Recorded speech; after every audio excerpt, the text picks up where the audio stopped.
Pode chegar que essa história global do século XX já começou.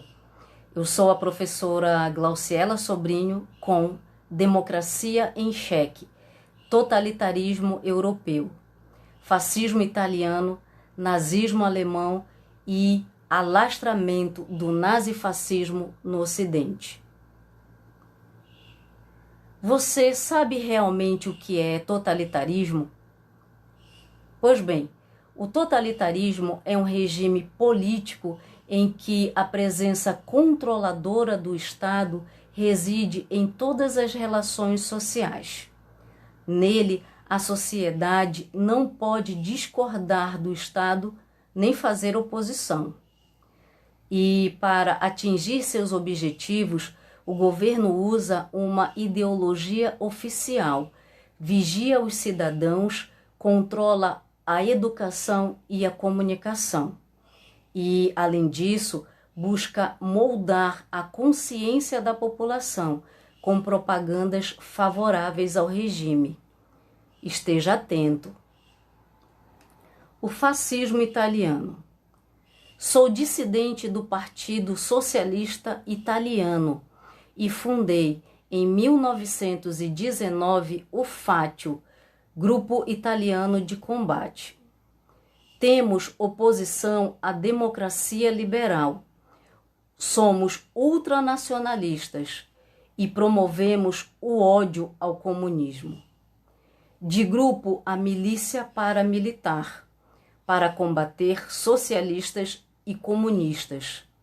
O Fátio foi transformado em Partido Nacional Fascista em 1921.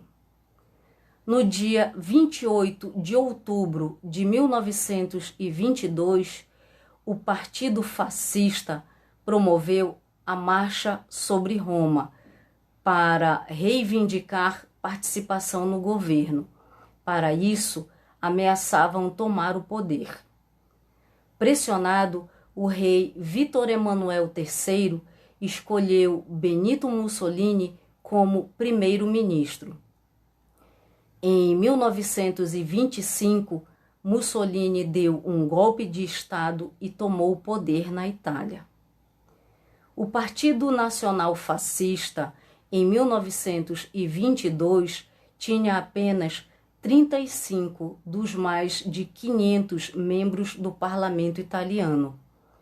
Por volta de 7 a 8% da população estava afiliada.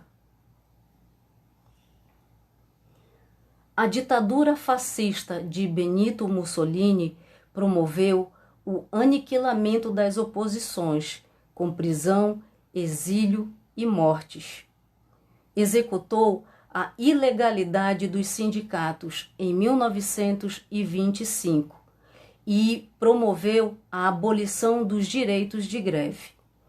O Estado se tornou gestor das relações entre capital e trabalho, efetivando um princípio corporativista. Também elaborou a Carta del Lavoro em 1927 para regulamentar os direitos trabalhistas.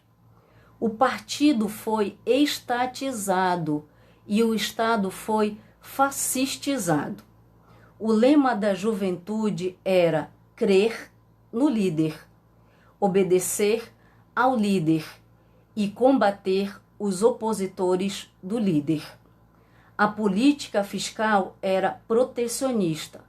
Foi criado o Instituto para a Reconstrução Industrial da Itália, em 1933, bem como implementada uma política imperialista sobre a África, principalmente na Etiópia. Mussolini foi reconhecido como uma importante liderança na luta contra o comunismo. E para ir mais fundo neste conteúdo, basta acessar o link que está disposto no canto direito. Mas você sabe o que é fascismo? É um governo altamente autoritário e nacionalista. Foi estabelecido na Itália após a Primeira Guerra Mundial. Os ideais fascistas serviram de base para o nazismo alemão.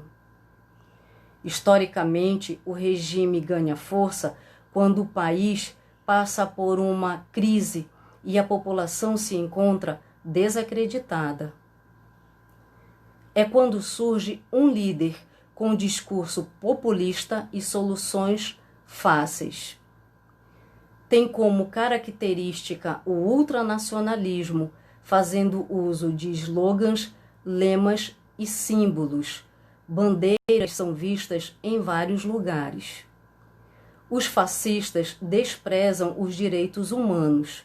Numa sociedade em confronto constante, a população é convencida que direitos humanos não são prioridade. Esse desprezo é transmitido para a população, que passa a ser conivente com a prática de execuções, torturas e outros tipos de violências. Militarismo ganha ênfase, acreditando na utilização de força e violência, dedicando recursos para armamentos para alcançar seus objetivos, negligenciando áreas como saúde ou educação. O sexismo é dominante. Divórcio, aborto e homossexualidade são suprimidos. O Estado é representado como último guardião da instituição familiar. Artistas e intelectuais são perseguidos e violentados ao questionarem o regime. O nazismo alemão. Em novembro de 1918, surgiu a República de Weimar, e ela nasceu em crise política, econômica e social, com muitas dívidas herdadas do Tratado de Versalhes, assinado no final da Primeira Guerra. A inflação consumia as riquezas do povo. A moeda se desvalorizou ao ponto de o pagamento de um dia inteiro de trabalho ser levado em um carrinho de mão. Desemprego e miséria assolavam a população do país. Todo esse contexto era um cenário fértil para o surgimento de movimentos ultranacionalistas. Entre eles, destacou-se o Partido dos Trabalhadores Alemães, que recebeu Hitler e logo ele se transformou no líder do partido, mudando seu nome para Partido Nacional Socialista dos Trabalhadores Alemães. Surgia o Partido Nazista em 1920. Em 1923, houve a tentativa de golpe de Estado e Hitler acabou sendo condenado a 5 anos de prisão. No cárcere, ele escreveu o livro Mein Kampf, Minha Luta, que é considerado um manual do nazismo. Os comunistas alemães consideravam o nazismo um mal menor, um movimento incapaz de mobilizar a classe operária. Eles estavam enganados. Houve muitos manifestos, de grandes industriais, inclusive, que apelaram ao presidente Hindenburg para nomear Hitler chanceler, o que foi feito em 29 de janeiro de 1933. Hitler chegava ao governo. Em meio à crise, houve aproximação do partido nazista com grupos ligados ao grande capital.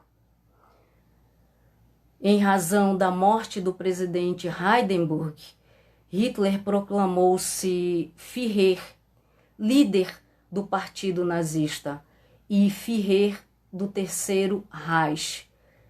O nazismo alcançava o poder e Hitler se tornava líder do Terceiro Império em 1934. Para ir mais fundo nesse assunto, consulte o link aqui ao lado do YouTube. O Terceiro Reich promoveu mudanças radicais no Estado, como a suspensão das liberdades individuais. Eles dissolveram os sindicatos. Houve a criação de campos de concentração e da Gestapo, bem como a eliminação de portadores de deficiência. O Terceiro Reich se subsidiou na propaganda nazista, na juventude hitlerista e na perseguição aos judeus. Estes foram os seus fundamentos. A consolidação do Império nazista veio a partir do controle das oposições, do congelamento de salários, da Lei de Ordenação do Trabalho em 1934 e também do expansionismo territorial. O alastramento do nazismo no Ocidente. A Segunda Guerra Mundial foi decorrência da ascensão e da consolidação do nazismo alemão e dos fascismos europeus. Com base nessa ideologia, formaram-se movimentos ultranacionalistas e anticomunistas em vários países. Alguns deles chegaram ao poder, como em Portugal e na Espanha. Na Europa Oriental, formaram-se movimentos ultranacionalistas na Romênia e na Hungria, por exemplo. Já na Europa Ocidental, existem os exemplos de Portugal, França, Espanha, Holanda, Inglaterra e Noruega. Em Portugal, formou-se o Estado Novo de Antônio Salazar, que instituiu o salazarismo em 1932. Na Espanha, houve o golpe de Estado de Francisco Franco, que colocou em prática o Estado franquista em 1939. E na França, o coronel François de la Roque fundou a Cruz de Fogo em 1930. Alerta de spoiler. O que você está fazendo, chefe? Estou planejando a Segunda Guerra Mundial.